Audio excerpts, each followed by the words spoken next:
this is what happens. Everything was great until the next day. Now, I am a big believer in leaving your comfort zone. I very much believe that confidence comes from taking action. So whilst you can work on creating confidence on a daily basis through things like mindset work, energy work, practical actions you can take, I also firmly believe that confidence comes from taking action. And I think it's important that we regularly leave our comfort zone in order to reach new levels of confidence. But when you leave your comfort zone, there's something that can happen. And that's what I really want to share with you in this video. I want to talk about the discomfort zone come down, because it's very, very real. Okay, so when my nephew was born in April, my sister-in-law asked me if I would help out with Lily. So Lily is my niece. And she asked if I would help out with her, if I would go to her swimming lessons and go to her baby ballet classes, because what they really didn't want to do was have Harry and then find that Lily didn't get any one-on-one time. She had to kind of lose out on her activities because Hannah couldn't take her. So they asked me, Auntie Becca, to go along to the swimming classes with her. So I would get in the pool with Lily whilst Hannah would sit with the baby and watch from the cafe. Now, I can swim. I can swim. I've been able to swim since I was a kid. But I was really, really nervous about going swimming and about taking Lily, who at this time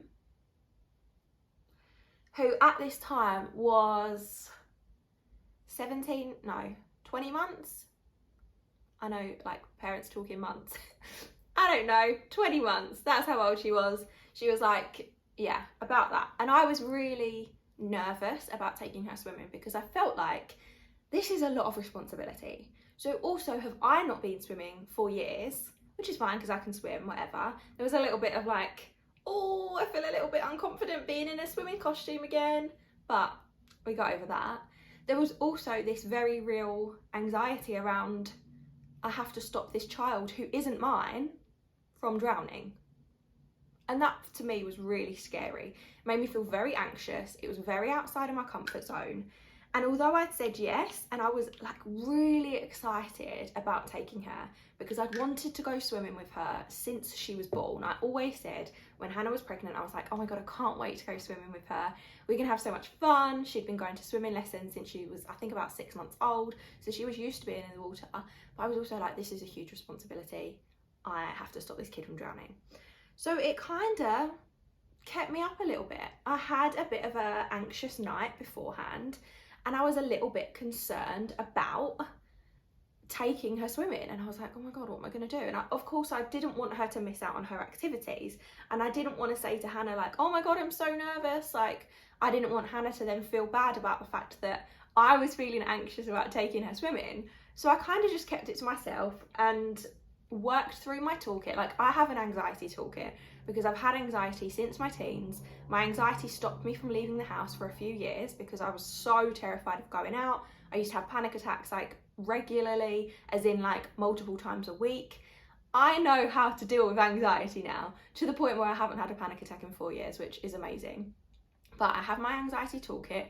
I worked my tools, I worked my techniques, I focused on the visualization, repeating my affirmations. I did all my things. So by the time it came to me actually taking Lily swimming, the day came and I turned my anxiety into excitement because I was like, I want to be present in this moment. I want to enjoy my time with her. I don't want to spend this whole time in an anxious flap because I'm not going to enjoy it. I really wanted to make sure that I made the most out of this first swimming lesson with her because I knew it was going to be so much fun as soon as I just got in the pool. So did all that, did my tools, worked. It was amazing. We had so much fun. Lily loved it. She was laughing, she was jumping in, she was splashing me. I got water up my nose, which I absolutely hate, but she really loved doing that, so it was fine. We had the best time. And on the actual day, I felt great. Like, I felt fine, I felt excited before I went in. Everything was great. Until, and this is what happens, until the next day. where my body completely wanted to shut down. I felt exhausted, I felt hyper anxious, I felt really on edge, and it was like a delayed effect from what I was kind of worrying about. And this is what I call the discomfort zone come down. So once you've left your comfort zone, so you've been in the area of discomfort, you have a very real reaction, which is the come down from leaving that zone. And in the confidence course, I have a whole lesson on how to handle the discomfort zone come down, because the confidence course is very much about increasing your confidence, pushing yourself to your next level of confidence, leaving your comfort zone, doing the things that are uncomfortable but are going to get you to where you want to be. And when we are talking about those things, overcoming fears, doing things that scare us, as I said, pushing ourselves to the next level. And that might be things like asking for a promotion, going out on a first date, showing up live on social media. Could be a whole host of different things. When you commit to doing those things, you have to allow time for this come down afterwards. Because you can talk yourself into that situation, you can do the thing, and then your body goes, oh my God, that was terrifying. Now I'm gonna freak out. It's like a delayed response. So when that happens, you really need to, first of all, be aware of it. So first of all, be aware that if you are going to do something that really pushes you out of your comfort zone, there's going to be some time afterwards where you really need to ramp up your self-care and look after yourself and allow yourself and sort of give yourself permission to have that come down and to have those sometimes overwhelming feelings, because you've just left what's very comfortable to you. So your brain is freaking out, your body's freaking out, like, oh my God, this isn't normal, this isn't what we normally do, this might not be safe for us. So your body freaks out. So you need to, first of all, be very aware that that is likely to happen. So if you're planning to do something overwhelming or scary or brave or pushing yourself to a new level, then give yourself time the following day or the following hour. If it's doing a live on social media, you'll probably have your adrenaline rushing, you'll be really excited, you'll kind of get to that space where you can feel so confident you can do it. And then as soon as you finish that live, there's likely going to be this like overwhelming feeling of, oh my God, like, what on earth? So allow yourself that time. Now, in the discomfort zone come down period, what's really important is that you take care of yourself. So you are kind to yourself in terms of the things that you repeat to yourself mentally, and you don't beat yourself up for feeling this way, because it is a completely natural way to feel. Don't beat yourself up at all, because shaming yourself or blaming yourself or making yourself feel bad isn't going to get you anywhere. You're just going to feel worse. So be kind to yourself and just acknowledge, like, okay, this is what's happening. And this is what I had to do to myself the day after I'd taken Lily swimming. Now that might seem like a really insignificant thing for some people. Like, you took your niece swimming, like, so what? That might seem really insignificant. For me, it was a big thing. For me, things like jumping on a live on social media isn't a big deal. I just do it. It's not very significant to me. But for you, it might be a huge thing that terrifies you. So it doesn't matter the event that's going on or the thing that you're doing to leave your comfort zone, the after reaction is going to be the same. So don't beat yourself up for it, and don't tell yourself this is so insignificant, like, why am I getting myself worked up about this? It doesn't matter why you are, your body's reacting to it. That's okay. So once you've kind of like given yourself permission to feel the way that your body wants to feel, then think about the things that you can do to help reset your nervous system and to help you calm down. This could be things like, maybe you do just want to lie in and sleep for an extra couple of hours. Maybe you want to just binge your favourite Netflix show for a little while, just to help. Like, for me, like, Netflix is very comforting. So if I feel anxious or I feel a little bit out of control or something has happened and I need to kind of reset my nervous system, I will binge Netflix and I will watch things that I've seen tons of times, typically it'll be things like Firefly Lane, Stranger Things, Big Bang Theory, Outnumbered, Friends, anything where I don't have to think about it, I don't have to concentrate, I can just have it on. It's like a comfort blanket to me, and that helps me feel better. For you, you might want to go for a walk, you might want to do some meditation, you might want to lay in the bath for an hour. I'm also a massive advocate for laying in the bath. Like, bathing makes me feel better. I will run a bubble bath, I'll put candles on, I'll take my laptop in and watch Netflix whilst I'm in the bath, and I will just lay there and just relax until I feel at the point where I'm like, oh, I can breathe again. Like, this is fine. I'm gonna be okay now. Other things you may want to do are just sit quietly. So just spend some time in silence, just relaxing. Or you might want to tune into podcasts that are empowering, or again, not podcasts where you're learning things. I think a lot of times people think they have to listen to podcasts to learn something or to gain something. So it's almost like, well, I'm doing my personal development work by listening to a podcast. But some of my favourite podcasts are ones where they literally talk utter shite. All they're doing is having a chat, they're answering guest questions, they're talking nonsense about things that they're doing. I enjoy those because they allow me to switch off from whatever's swirling around in my head. I'm also not concentrating. I'm also not listening to be inspired, because sometimes when I listen to the podcasts that are educational or focused around personal development, I find them inspiring, and then instead of relaxing, I'm actually like, oh my God, I've got an idea, I want to go and do this. So listen to something where your brain can just switch off. You can allow yourself to just feel like relaxed and calm and peaceful, and you can stop any thoughts that are racing in your mind, and you can just chill out a bit, really. Other things that can be really helpful are things like EFT, if you want to shift the energy.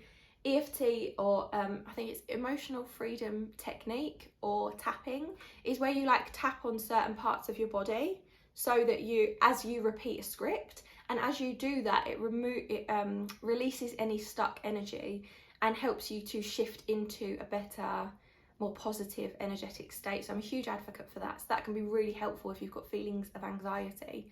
Sometimes it is just a case of napping, resting, relaxing. Other times you might want to do things like put on a Spotify playlist and have a dance around. For me, when I have the discomfort zone come down, I feel exhausted emotionally, mentally, physically.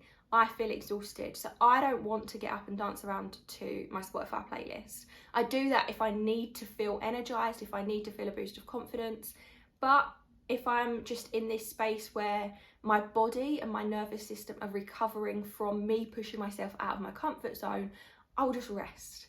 I will just allow myself to be lazy. Now, rest is not lazy. Rest is actually productive. Laying down and doing nothing is actually very productive. Although it doesn't feel like it, it clears your mind mentally, and physically, it really looks after your body. So don't ever feel lazy if you're just sitting down and doing nothing. It's absolutely fine. What else do I want to say about this? The most important thing you can remember when you're having this discomfort zone, come down, is to just take care of yourself. Be kind to yourself. As I said, ramp up the self-care. Do whatever you can to make yourself feel good and to come back to a place where your body feels calm and relaxed, and you're not having racing thoughts, or you're not feeling hyper anxious in your body.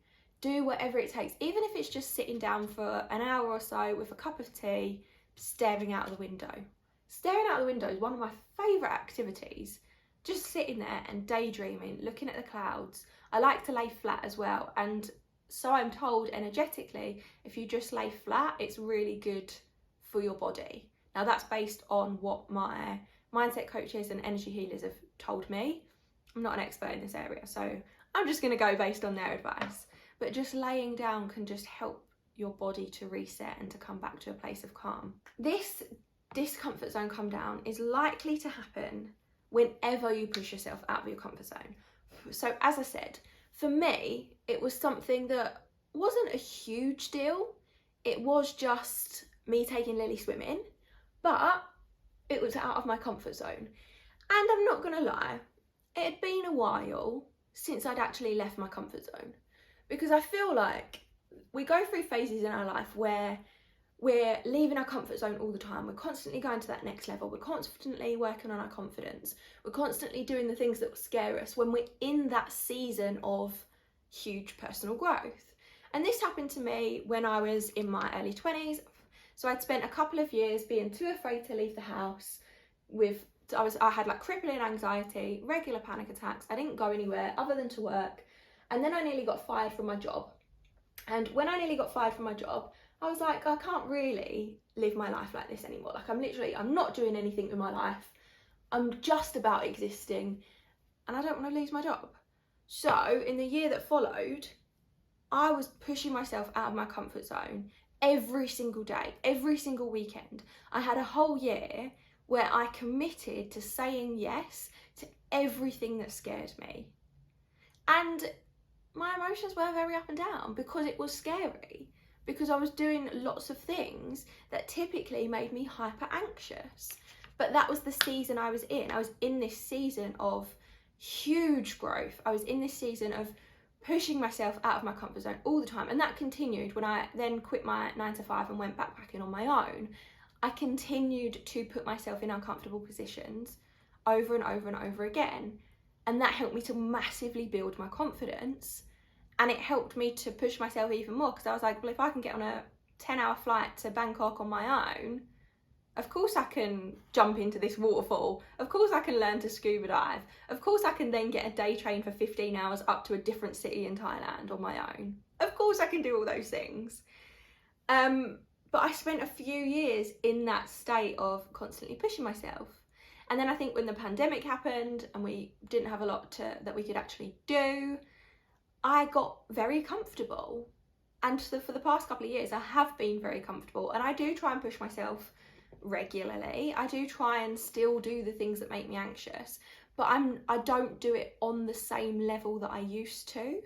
So I'm not doing it every single day. It's happening a bit less frequently. So then when it does happen, because I'm not in that constant state of pushing myself, I feel like my body reacts to it a little bit more.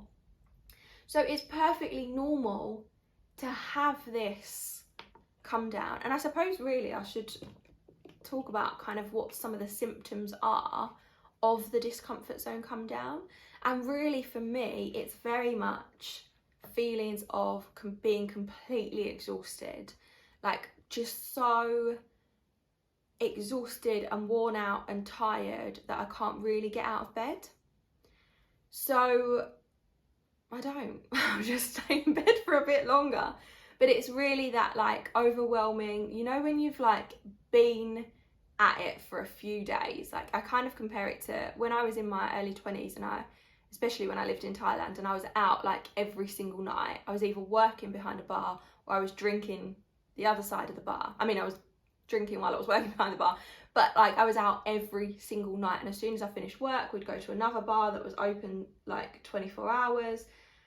And after a while of living like this, like I'd go for like a streak of however many days, and then I would hit a point where I was like so overwhelmed, and not even overwhelmed, but just so exhausted of the way that I was living my life, because I wasn't taking care of myself, I wasn't really eating properly, I wasn't getting enough sleep, that then I'd just have this massive like burnout for a couple of days where I'd be like, okay, I just need to do nothing, like can't go out, got to stay in for a day or two. And it's kind of like that when you have like exhausted yourself or burnt yourself out and you're just knackered. But you also, for me, I experience like a very low mood as well. So I'll feel very low mentally. I'll have a lot of my inner critic coming in. There'll be a lot of negative voices. I won't like myself as much. Physically and emotionally, I'm just exhausted. So that's kind of what the symptoms for me are like. And you don't need to have any massive symptoms. And again, it can just, when you have this, like the response that your body will have will be very much related to the experience you had. So if it is just maybe going live on social media for 30 minutes, then chances are your come down will be a much shorter period of time. So your come down might just last for an hour or two. If it's been a huge experience, like when I got on my first flight to Bangkok on my own, and then kind of dealt with the first couple of days of being on my own, wondering like, what on earth have I just done? I've left everyone that I know and love. I'm now in this country where I don't know anyone, I don't speak the language, I don't eat the food, didn't eat the food at the time, obviously I do now. That, I had about 4 or 5 days where it was really, really difficult. And then my come down came about, I think it was about 6 or 7 days into my trip to Bangkok. And I had to spend 2 days in a hotel, well, I didn't have to, but I spent 2 days in a hotel on my own, just walking, sleeping, getting my nails done, going for massages, not exploring the place that I just moved to, because my body was in that come down state. And I mean, that was because I'd pushed myself so far out of my comfort zone. It was a massive deal. So my come down took a couple of days. Whereas, as I said, if it's just a shorter thing, like when I took Lily swimming, I just needed a couple of hours the next day to just reset everything. So don't worry about how long it's going to take you. Accept the fact that if you've done something scary, you're going to experience the discomfort zone come down, and don't stress about how long it's going to be before you actually get out of that state. Allow yourself to spend as long as your body needs to in that state, just recovering. And just be kind to yourself. Be kind to yourself, take care of yourself, mentally, physically, emotionally. Treat yourself as if you were your friend. If your friend was feeling like this after they'd done something scary, would you be a complete dick to them? No, you wouldn't. You'd be kind to them, you'd offer them nice words, you'd offer them support, you'd be there for them. You'd tell them, don't be silly, like stop trying to beat yourself up, whatever.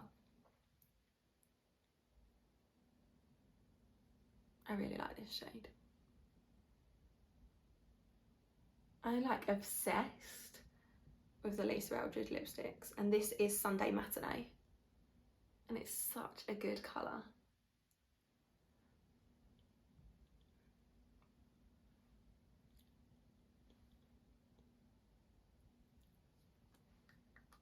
I don't think I've applied it very well though. So I hope that you found this helpful, and I hope that if you have ever pushed yourself out of your comfort zone and you've experienced that come down later on and you thought, why on earth am I feeling like this? Hopefully now you will understand why you get that feeling and that it's okay to get that feeling.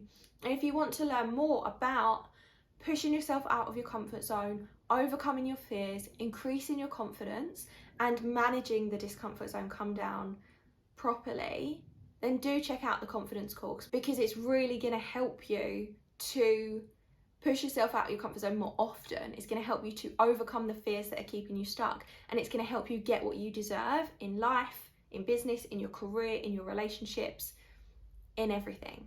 I'll leave it in the description below, so go and check it out. And if you've got any questions or any comments on what I've just shared, then drop them in the comments, because I would absolutely love to hear from you. I would love to hear your thoughts. And yeah, I'll see you in the next one.